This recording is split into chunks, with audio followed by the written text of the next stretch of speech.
You ever have one of those moments where the world just stops? Not metaphorically, but actually grinds to a halt, and all you can hear is the sound of your own blood roaring in your ears. I had that happen 2 years ago at O'Hare, on a Saturday morning that smelled like jet fuel and bad coffee, and it changed everything. My name is Evelyn Thorne, and most days I'm the CEO of Titan Aerospace Fuels, which means if you've flown anywhere in the Midwest lately, my company probably put the gas in the tank. But that Saturday I wasn't a CEO, I was just a mom, taking my 12-year-old Maya down to see her grandma in Atlanta. Maya was buzzing. You know how kids get. She was wearing this navy blue windbreaker with my company logo on it, something she'd begged me for because she wanted to look official like her mom. It was cute, honestly. Made her walk a little taller. We were at one of those old gates where you have to walk out on the tarmac and up those metal stairs. Maya loves planes, always has, so she asked if she could go up first to see the engine up close. I smiled, told her go ahead. Just watch your step. I'm right behind you. She skipped ahead, ponytail swinging, just pure happy kid energy. She got to the top of the stairs, boarding pass in hand, big smile ready for the flight attendant standing there. Now, this flight attendant, let's call her Karen, because if the shoe fits, right? She looked like she'd already had a day, even though it wasn't even 8 a.m. yet. Maybe she was tired. Maybe her life was hard. I don't know. But when she saw my daughter, a confident, happy black girl in a jacket that looked a little too expensive, something in her just snapped. I was only halfway up the stairs when I heard it. Her voice sharp and nasty, cutting right through the engine noise. Back of the line! You don't belong up here. Maya froze. She's a good kid, respectful. So she just stopped, confused, holding out her boarding pass like a shield. But my mom is right there and then it happened. Before Maya could even finish her sentence, this woman, this adult professional, just shoved her. Not a gentle nudge, a full-on shove to the shoulder. Time didn't just slow down, it broke. I watched my baby, my whole world, lose her footing on those metal treads. I watched her arms windmill, trying to catch balance that was already gone. She fell backward, hard, tumbling down 12 steel steps before landing in a heap on the tarmac. The sound she made when she hit the ground, I still hear it in my nightmares. It wasn't a scream. It was this small, breathless gasp of pure shock. I don't remember running the rest of the way up the stairs or pushing past the other horrified passengers. I just remember hitting the tarmac on my knees beside her. Her jeans were torn at the knee, blood already seeping through the denim, and she was shaking, just looking up at me with eyes huge and wet. "Mommy," she whispered, voice wobbling. "She pushed me." Why did she push me? That question. Why? It broke my heart, and then, instantly, it soldered it back together with pure, cold steel.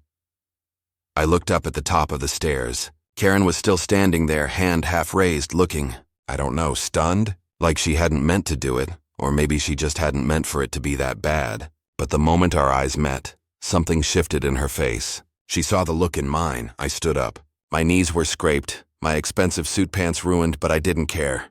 I pulled out my phone. I didn't yell. I didn't scream. I just made one call. "David," I said when my chief legal counsel answered on the second ring. "I'm at O'Hare, gate C14. A flight attendant just assaulted Maya. I need you here, now. And bring the full team." David didn't ask questions. He just said, 20 minutes, Evelyn. By the time the gate agent, a frantic guy named Steve who looked like he wanted to be anywhere else on Earth, tried to talk to me, Maya was sitting in a wheelchair the paramedics had brought, clutching my hand. "Ma'am," Steve started, wringing his hands. "I am so incredibly sorry. We're going to look into this immediately, I promise. It seems like there was a miscommunication about boarding protocols." "Miscommunication?" I cut him off, my voice so low he had to lean in to hear me. "Your employee just threw my 12-year-old child down a flight of stairs because she didn't think she belonged in priority boarding." "That's not a miscommunication, Steve. That's assault." "I understand you're upset," he tried again, falling back on his corporate script.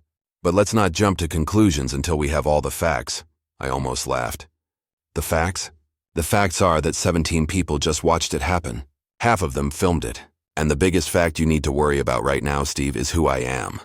He blinked, confused. I don't understand." "Look at her jacket," I said, pointing to Maya, who was still shivering. "Read the logo. Titan Aerospace Fuels, ring any bells? You could actually see the color drain out of his face as it clicked. Titan supplied 70% of his airline's fuel out of O'Hare. If we stopped the pumps, their planes didn't fly. It was that simple. Oh God, he whispered. Yeah, I said. You might want to call your boss. Actually, call his boss, because I'm about to turn off your gas. 20 minutes later, my legal team arrived like a small army in Italian suits. They didn't just bring briefcases. They brought war. They started taking witness statements right there at the gate, collecting video footage from passengers who were more than happy to share it. Karen, her name was actually Brenda, I found out later, had been brought down to the gate area by airport security. She was crying now, the messy, panicked tears of someone who realizes they just blew up their own life. Please, she blubber-beared when she saw me. I didn't mean to hurt her. She startled me. I thought she was cutting the line. I walked over to her. The cops tried to step in between us, but I just held up a hand. I wasn't going to touch her. I didn't need to. You thought she was cutting the line, I repeated flat. So your response was physical violence against a child? Is that standard operating procedure here? I was having a bad day. She wailed, as if that excused anything. You're having a worse one now, I told her. You see my daughter over there? The one bleeding because of you? She's 12. She loves planes. She wants to be an aeronautical engineer. Today was supposed to be a happy day for her. And you took that away because you made a snap judgment based on, what, her skin color? Her confidence? The fact that she didn't look like she belonged in your precious first-class line? Brenda just sobbed harder, unable to meet my eyes. By noon, the video was everywhere. Justice for Maya was trending globally.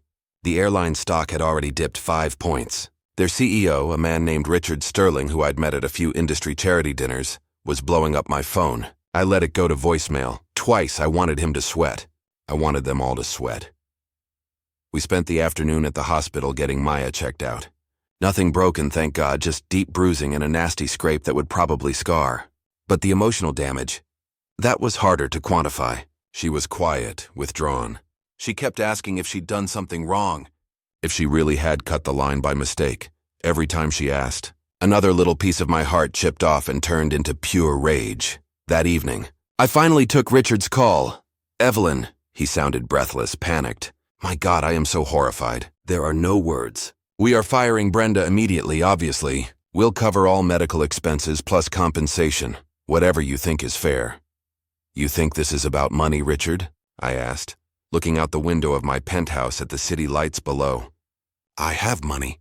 What I don't have is a time machine to untraumatize my child. I know, he stammered. What can we do? Name it. I want a press conference, I said. Tomorrow morning. You and me. I want you to publicly apologize to Maya by name. I want you to announce Brenda's firing and Brenda's arrest, because I'm pressing charges. And I want you to announce the new mandatory zero-tolerance anti-bias training program that my team is currently drafting for your entire staff. Silence on the other end. Then Evelyn, a joint press conference. That's highly unusual. Our legal team normally advises against Richard. I cut in, voice soft.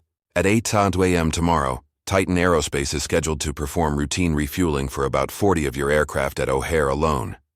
It would be a shame if we experienced unavoidable technical difficulties. More silence. Long silence. Okay, he finally said, his voice defeated. Okay, Evelyn. Tomorrow morning. We'll set it up. The next morning, the press room was packed. Richard looked like he hadn't slept, his normally perfect hair a little mussed. I wore my fiercest suit, a blood-red number that I usually save for hostile takeovers. Maya wasn't there. I wasn't going to parade her around for cameras. Richard did his part. He apologized. He looked suitably contrite. He announced the firing and the new training protocols. Then it was my turn. I stepped up to the podium. I didn't use notes. Yesterday, I started, looking directly into the camera lens. A woman looked at my daughter and decided she didn't belong. Not because of her ticket, but because of her bias. She acted on that bias with violence. And while I appreciate Mr. Sterling's apology today, apologies don't fix broken trust. Action does. I paused, letting the room get dead quiet. Titan Aerospace will continue to supply fuel to this airline, I said. And I heard Richard let out a breath he'd probably been holding for 24 hours. On one condition, every quarter we will be auditing their new anti-bias program. If we find it's just a check-the-box exercise, if we find real change isn't happening, the pumps turn off. Permanently, the flashbulbs went crazy. Richard looked like he might faint. I'd just publicly tied his company's operational future to their moral conduct. It was unheard of. It was necessary. Brenda pleaded guilty to assault a few months later. She got probation and community service, which didn't feel like enough, but her life was effectively ruined anyway. No airline would ever hire her again. Maya healed. The scars on her knee faded to silvery lines, but she didn't want to wear her Titan jacket for a long time after that. It took almost a year before she asked to go to the airport with me again, just to watch the planes take off. When we finally did go back, we walked past that same gate. It was a different airline now, different staff, but as we stood there, I saw a little black girl, maybe 10 years old, skipping ahead of her parents toward the jet bridge. The gate agent, a young guy, just smiled at her and held out his hand for a high five. Maya watched them. Then she looked up at me and squeezed my hand. "We did that, didn't we, Mom?" "Yeah, baby," I said, throat tight. "We did. It wasn't about vengeance." Okay, maybe a little bit about vengeance in the moment, but mostly, it was about making sure that the next time a Brenda sees a confident little girl who looks like she doesn't belong, she thinks twice before she acts. Because she never knows if that little girl's mom is the one holding the keys to the gas tank. Sometimes justice isn't just about punishing the bad guy. Sometimes it's about rewriting the rules so the good guys don't have to be afraid anymore. So I gotta ask you guys, was I too hard on them? Some people said threatening to ground their fleet over one employee was overkill. But when it's your kid bleeding on the tarmac, is there really such a thing as overkill? Tell me what you would have done in the comments. I really want to know if I'm the only mama bear who would burn it all down.